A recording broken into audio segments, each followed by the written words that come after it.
But let's take a break here اور اس کے بعد آئیں گے اس اہم بات کے اندر کہ قانون کے اندر جو پروویژنز دی گئی ہیں ان کا استعمال کس نیت کے ساتھ کیا جاتا ہے، چاہے وہ آرٹیکل 254 جس کا آپ نے حوالہ دیا ہے، دوسرے آرٹیکلز ہو. بریک کے بعد آتے ہیں ناظرین اس انتہائی اہم ڈیبیٹ کے اندر جس کا تعلق پاکستان میں ہونے والے واقعات سے ہے.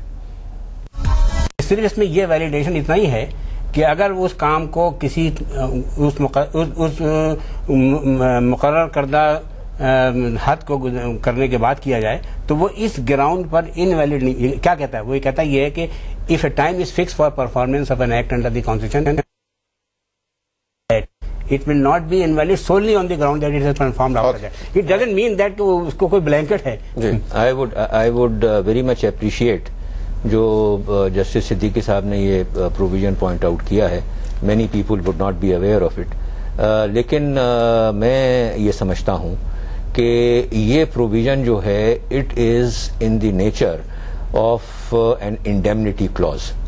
کہ اگر کوئی چیز وقت کے اوپر ہونی تھی اور جائز وجوہات کی بنا کے اوپر، ایسی وجوہات کی بنا کے اوپر جس میں کوئی میلس نہ ہو، ایسی وجوہات کی بنا کے اوپر جس میں کوئی نیگلیجنس نہ ہو، اگر کوئی چیز سہواً رہ گئی ہے تو اس کو کور کرنے کے لیے یہ پروویژن لایا گیا ہے. یہ بلیٹنٹ وایولیشنز کو کور کرنے کے لیے نہیں آیا ہے. میں آپ سے ایک بہت اہم نقطے کی طرف آپ کو لے کر کے آ رہا ہوں.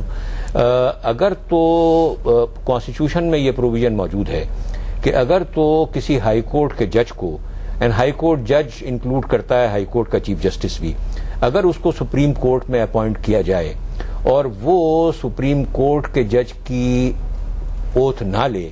تو کانسٹیٹیوشن یہ کہتا ہے کہ وہ آٹومیٹیکلی ریٹائر ہو جائے گا. اب فرض کر لیجئے کہ کسی صاحب کو اپوائنٹ کیا جاتا ہے، ان کو کہا گیا کہ صاحب آپ آئیے اوتھ لے لیجئے، وہ ہفتہ بھر نہیں آتے، وہ 10 دن نہیں آتے، وہ 12 دن کے بعد پہنچتے ہیں اور وہ یہ کہتے ہیں کہ صاحب آرٹیکل 254 اس بات کی اجازت دیتا ہے کہ میں اگر اب بھی آ گیا ہوں تو آپ میری اوتھ لے لیجئے اور میں اپنا جو آفس ہے ہائی کورٹ کے جج کا یا چیف جسٹس کا میں نے فورفیٹ نہیں کیا. تو میں ذاتی طور پر یہ سمجھتا ہوں کہ اگر تو کوئی اس قسم کی وایولیشن ہے جس کو یہ کہا جا سکتا ہے کہ یہ موٹیویٹڈ ہے یا یہ ان وانٹن ڈس ریگارڈ آف کانسٹیٹیوشنل پروویژنز ہے، تو میں نہیں سمجھتا کہ یہ کلوز اس سچویشن کو کور کرتا ہے. اور اگر تو چیف الیکشن کمشنر نے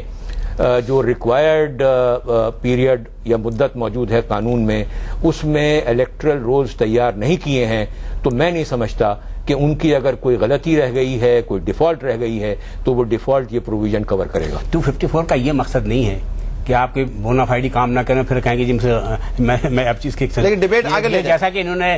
وجید الدین نے کہا بالکل صحیح ہے کہ آپ کو یہ بات اگر آپ ایسا مطلب ہے کہ آپ راستے میں جا رہے ہیں اوتھ لینے کے لیے، آپ کا ایکسیڈنٹ ہو گیا، آپ بستر میں لیٹ گئے تو اب آپ یہ اس کے لیے ہے، اس لیے تھوڑی ہے کہ آپ اپنے گھر میں لیٹے ہوئے کہ میں 15 دن کے بعد جا کے اوتھ لوں گا. تو وہ come back to this question about یہ جو تمام معاملات کے اوپر جو ایک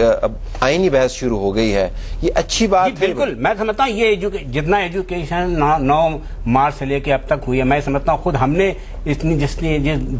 گہرائی کے ساتھ اس کو پڑھا، اس سے زیادہ ہم بھی سرسری طور پہ پڑھتے رہے تھے، لیکن جس طرح سے ڈیبیٹ ہوئی ہے کانسٹیٹیوشن کے اوپر، میں سمجھتا ہوں کہ جو ایجوکیشن لوگ عام آدمی کو اس وقت جو میں سمجھتا ہوں کہ اویئرنیس معلوم ہوئی ہے کانسٹیٹیوشن، اس سے پہلے کبھی نہیں تھی، اور یہ میں سمجھتا ہوں یہ بڑی خوش آئین بات ہے. لیکن وجید الدین صاحب مسائل کا حل نہیں مل رہا آئین کا، یہ بحث جو ہے وہ تو بڑی اچھی بات ہے لیکن نتیجہ اخذ نہیں ہو رہا. لوگوں کا خیال ہے کہ آئین کو تو سوالوں کے جواب دینے چاہیے، لیکن ہر مرتبہ جب آپ سوالوں کے جواب کے لیے آئین کھولتے ہیں تو ایک نیا سوال بیچ میں سے نکل آتا ہے. Why is that? آپ درست کہہ رہے ہیں. میں ذرا سا صدیقی صاحب کی بات کو ایک اسٹیپ آگے لے جاؤں گا. میں اس سچویشن کی طرف اشارہ کرنا چاہوں گا جب سپریم کورٹ کے کئی ججوں نے پی سی او کی اوتھ نہیں لی تھی اور اس کے متعلق کچھ لوگوں نے یہ بھی کہا کہ جناب سپریم کورٹ کو خالی کر کے چلے گئے اور وہاں پر ان ایکسپیرینسڈ لوگوں کو وہاں چھوڑ دیا. تو یہ بات اپنی حد تک وہ درست کہہ رہے تھے، لیکن اصولوں کی بات تھی اور اصولوں کے مطابق وہ کام کیا گیا. لیکن اس کا ایک خاص فائدہ جو ہو رہا ہے اس کا خاص فائدہ یہ ہو رہا ہے کہ اس طرح کے لوگ جو کہ وہاں سے چھوڑ کر کے آئے تھے وہ آپ لوگوں کے پاس اویلیبل ہیں، اور وہ اویلیبل ہونے کی حیثیت سے یہ جو جس کو کہتے ہیں کہ باریک بینی ہو رہی ہے اور حاشیے لکھے جا رہے ہیں اور باتوں کے اور یہ کوئی ذاتی طور کے اوپر پروجیکشن کی بات نہیں ہے، but I can assure you this کہ جس آسانی سے سپریم کورٹ نے جسٹس چودھری افتخار کا فیصلہ کیا ہے یہ پاسبل ہی نہیں ہوتا اگر تو جسٹس ناصر جیسے لوگ یا جسٹس مامون قاضی جیسے لوگ یا جسٹس سعید الزماں صدیقی جیسے لوگ اویلیبل نہیں ہوتے. تو میں یہ عرض کر رہا ہوں کہ یہ بہت بڑا فرق ہے کہ اس طرح کے لوگ اویلیبل ہیں اور جو فیئرلیسلی انٹرپریٹیشنز پروفر کر رہے ہیں اور اس کی ایڈوانٹیجز ہیں. میرا دل بہت کر رہا ہے کہ اس بات کو آگے لے کے چلوں لیکن پروگرام کا وقت ختم ہو گیا. بہت شکریہ تینوں پارٹیسپینٹس کا. ناظرین بات بڑی سیدھی سی ہے کہ